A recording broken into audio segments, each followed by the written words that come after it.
这是我1500块钱买的敞篷车，你们看我如何给它翻新。大家好，我是小兰。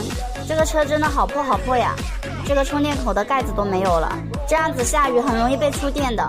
还有这个方向盘都烂成这个样子了，后面不知道是些什么东西，看起来好脏啊。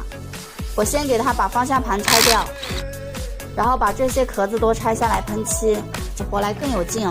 我感觉喷完漆之后看起来好新呀。这个显示屏的膜给它撕掉，又是一个新的。这个风孔我特意给它喷了银色。今天天已经黑了，因为我刚刚去给一个面包车换了一个变速箱总成，今天又小赚了一笔。我师傅说的没错，现在基本上家家户户都有车了，看来修车还是很有前途的。